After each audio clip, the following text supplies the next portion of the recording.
Hola everybody, welcome to Victors with Victor, where emotions create motions. So ladies and gentlemen, if you haven't subscribed to our YouTube channel, please subscribe and share this video if you find it interesting. My name is Victor, so I'm gonna let my guest introduce himself. Hola. Greetings guys, I'm Kutai. I came to Kenya. First I came to Tanzania to travel, and now I'm in Kenya. And that's my story. Where are you from? I'm from Turkey. What do you do? Ninatoka Turkey. Natoka Turuki! Yeah! Good vibe, man. Good vibes. You know some Swahili, that's great. Yeah, kidogo kidogo. Yeah, Pole so, pole. so tell us what you do, bro. Like I was a ship captain in the past, but then I stopped my career because life is not about spending money on spending your life on a floating jail. So now I'm traveling again, back to my younger times. Okay, so why East Africa? Why East Africa? Luckily, I wasn't much financially strong, but I find a job in Tanzania. So I came to Tanzania, I finished the job and I started traveling. Yeah. I wasn't like the plane ticket from Turkey is quite expensive, guys. So Kutai, you have your hands in a lot of things from what I understand. So tell us about some of the things that you're able to do and how you learned them and how you are going about life with this. I mean, from my childhood, my family trained me to bring solutions to everything. So whenever there's a problem in the house, I was just fixing things, and this made me an engineer. I was able to fix things, and also from the young age, which is speaking English in Turkey is not common. So from very young age, I was interested in playing games, so I learned English. And being engineer and English is one of my skill sets. And then I started martial arts, and I really pushed myself to the limits. This made me strong and efficient. So technically, I'm a person that can learn everything, who can like analyze, like I like to push myself to the limits. Yeah, and that's how I grow up. They say, yeah, a master of everything is a master of nothing. Exactly. So you have to be apprentice of everything. Oh, nice. Yeah. Okay. I like that. So now, tell us a little bit more about Turkey and the situation in Turkey right now. Right now, I hope they don't put me into jail. I don't think so. Life is a jail. Exactly. That's also another perspective. Yeah. We are kind of living in a jail in the universe. Everything is controlled, especially in this century. Gosh. Yeah. Since COVID-19, we just realize how much everything is controlled, and we have people that have power over the decisions. Over the decisions of how other people are gonna live. Yes. Yeah, that is exactly right. Like, so it's a lie to say that we're free. And I got this phrase somewhere. They were saying, you're buying your freedom. I won't say where before we get into the details of the story. But yeah, tell us a little bit about Turkey and growing up in Turkey. Turkey is actually 30 years ago. Turkey, you can easily say that it's Kenya, because it was exactly quite same with Kenya. Like the people's lives and statute is exactly same like Kenya. But after 30 years under pressure of this religious party, it just made the things worse. And like day by day, the people's quality of life and the quality of the foods that you're eating and amount of work that you're doing and the toughness of the jobs and the working hours just get increased and increased, but the quality of life is just decreased. Yeah. So is this your first time out of Turkey? I've been in many countries. Okay. With my job and also with the traveling, I hitchhiked 5 countries with just $100 all budget, which I was hoping the same for Kenya. 5 countries, $100. Yeah. Wow. 45 days. Salute, man. That was my thing. That's why I'm just surprised about Kenya. Kenya is quite expensive though. It's the problem is not the expensiveness. Yeah, You know, What's we are the coming to your part. Okay. Now you can go to jail. So yeah, but I think there are a lot of issues affecting Kenya, and these are global issues. I think we see them everywhere. It could be that in Kenya it's way illuminated. I mean, just I want to say one thing that is important for your followers. Please, guys, like, don't be racist to the people's skin color, because it doesn't mean that they're walking bank or something, and you don't know how poor or how rich they are from the outside. You can never know who is religious and who has the money. In my culture, we have a word like this. So, like, unfortunately, the Kenyan government or like some officials are not behaving properly about this issue. Unfortunately. That's touching. Just Tell me. pointing out an example. You want an example? Pointing or out you an don't want example. me? Would you mind explaining to us Sure, what sure, you, sure. you say and what you really mean by "don't be racist"? Don't look at me because of my skin color. Yeah, and yeah, assume exactly, that 1, 2, exactly. 3 year. It's like I traveled all around the world and I never experienced something like this that has happened in Kenya and a little bit Tanzania. When the people just see you, they just ask for money, or they just find a way to ask for money or take the money from you. But they just create problems to take money from you. And once you're in this trouble, they never let you out. They just like stick you in and try to feed themselves, which is really insane. Like, this is not fair. This is not nice. This is not a good thing to do. Tell us your experience traveling in East Africa in a nutshell. What did you like? Let's start with what you didn't like, and then we can finish. We can finish on high energy, yes, high vibration. Yeah. There are many things that is perfect. Like the So your trip started in Dar es Salaam. Dar es Salaam. Dar es Salaam, yeah. Yeah. Yeah, I've been in the same place that you went. Great people, great area. Galivantas. Galivantas. Check out Galivantas if you're Exactly. a small budget traveler.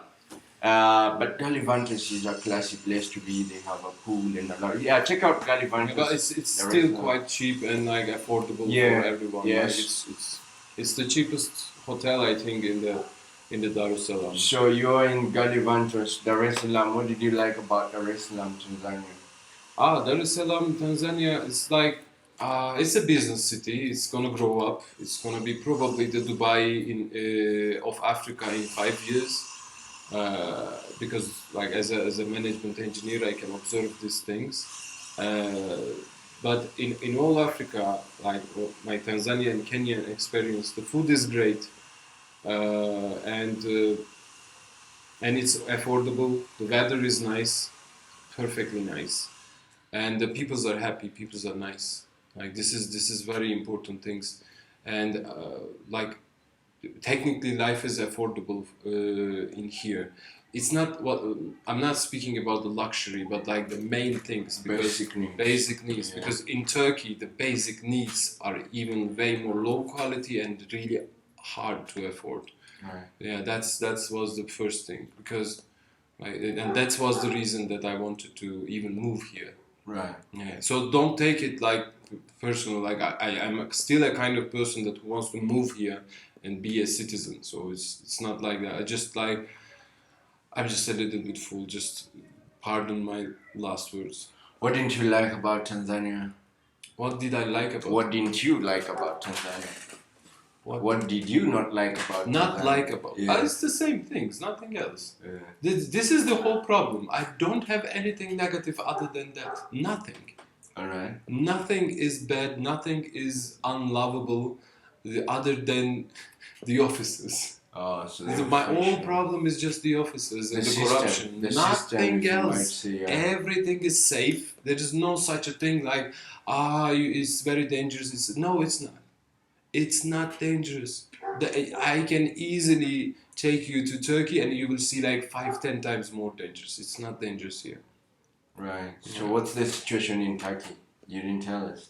Man, it's like we are under pressure of one religious organization. It's not even democracy right now. It's an obvious uh, dictatorship, and the guy who is the dictatorship has a community, and the whole community.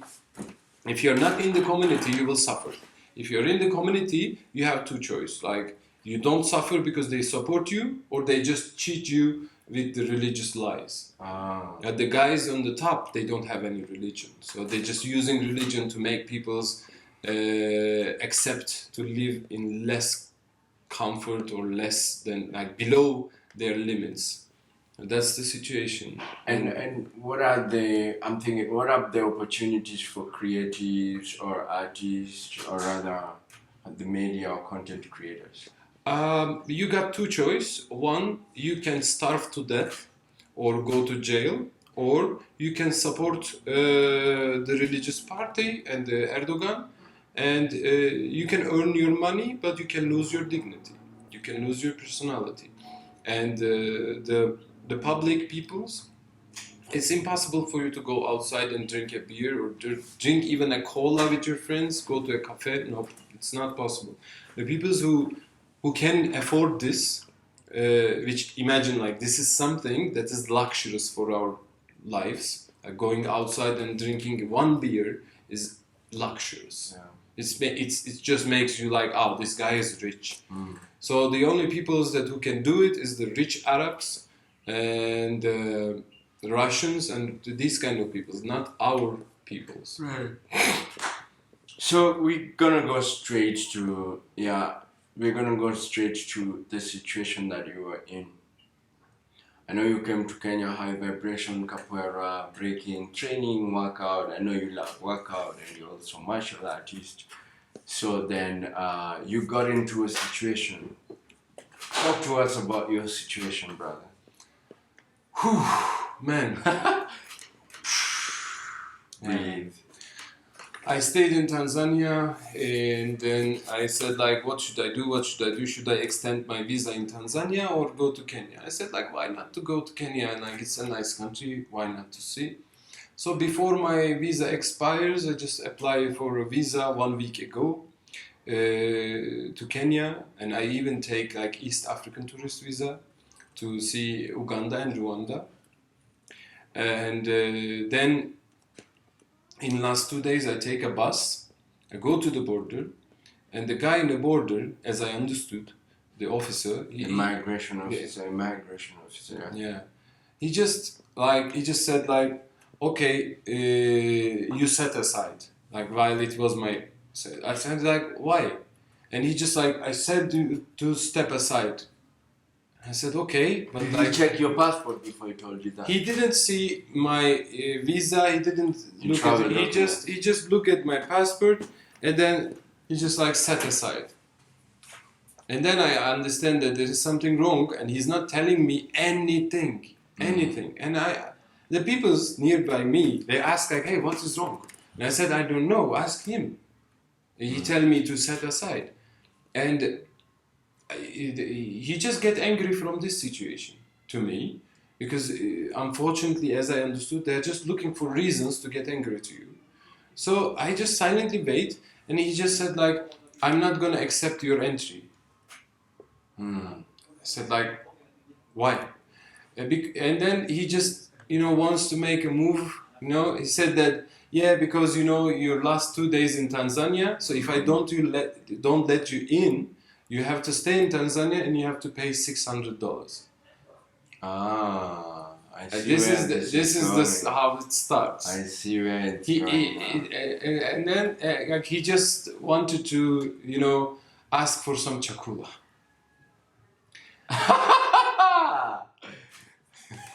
I tell him like, what do you want? Like how like if this is the things how it works, okay, how much you want?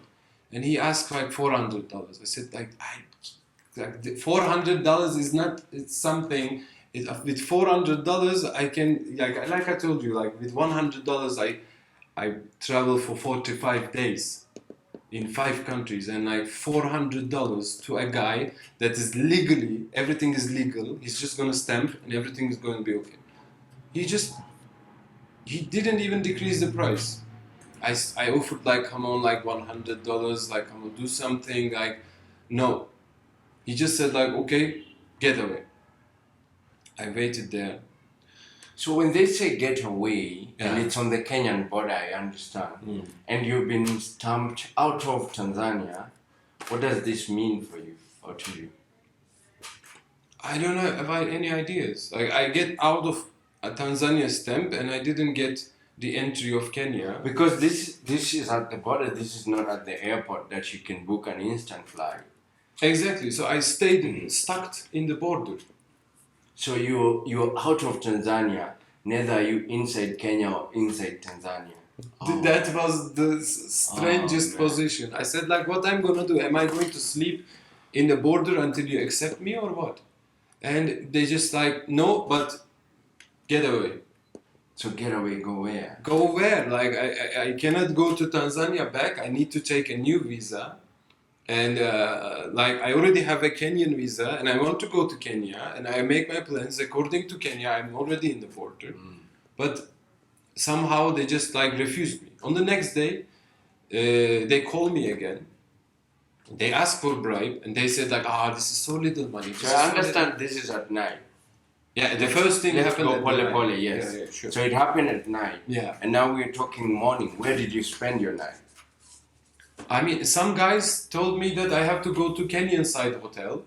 Some guys told me that I have to go to Tanzanian side hotel. I said like, technically, I'm not in Tanzania and I'm not in Kenya. Kenya, yeah. Like, And how there's is nothing like living in the border.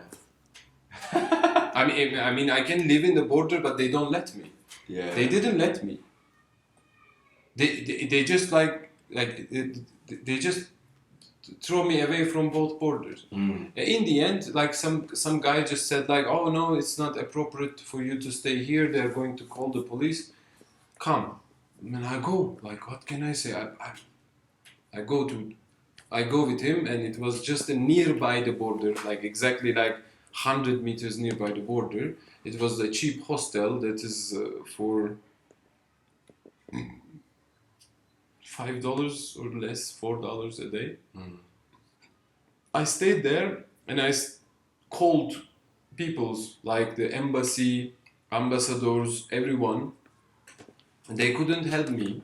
They just said like, we will try our best, but we don't have anyone because these kind of things are happening in the road border. If you come with a plane, then it's easy because with the plane they cannot bullshit you. Yeah. So I couldn't go back and buy a plane ticket to Kenya, and then I find a guy, and but at first I tried to go to the same place again and again and again, and in the end they just said like, if you come here again, we're gonna jail you. And I asked them, why? Do you have any reason to behave me like this? No.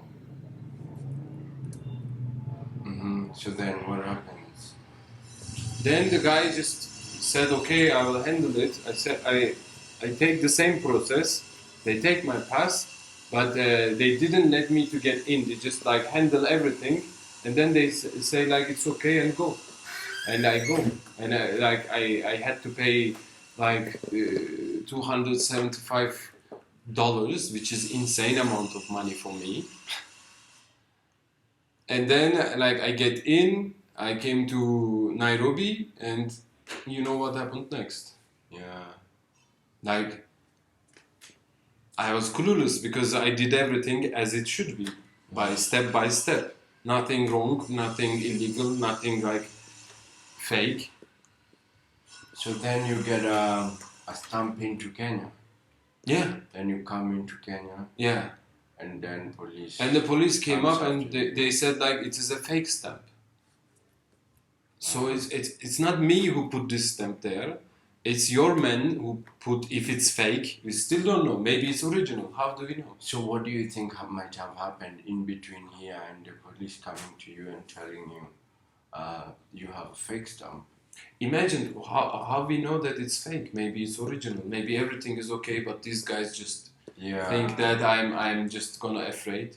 So do you think one of the people who assisted you at the border are Yeah. the people who set you up again? I mean, like, it can be everybody, because that's the sense of here. Like, everybody is just trying to ransom everybody,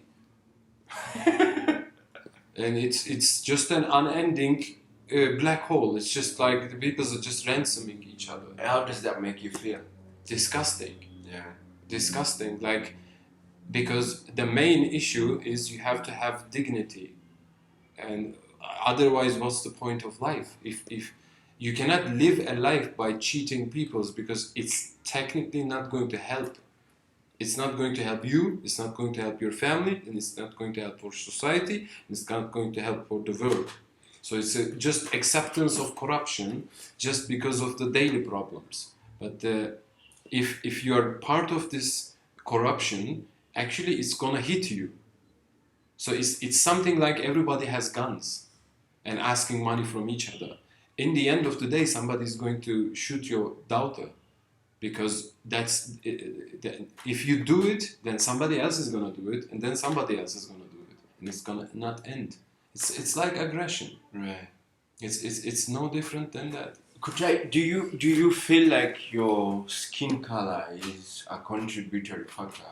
Exactly. Okay. Imagine I'm coming from like Tanzania or something. Are they going to do this to me?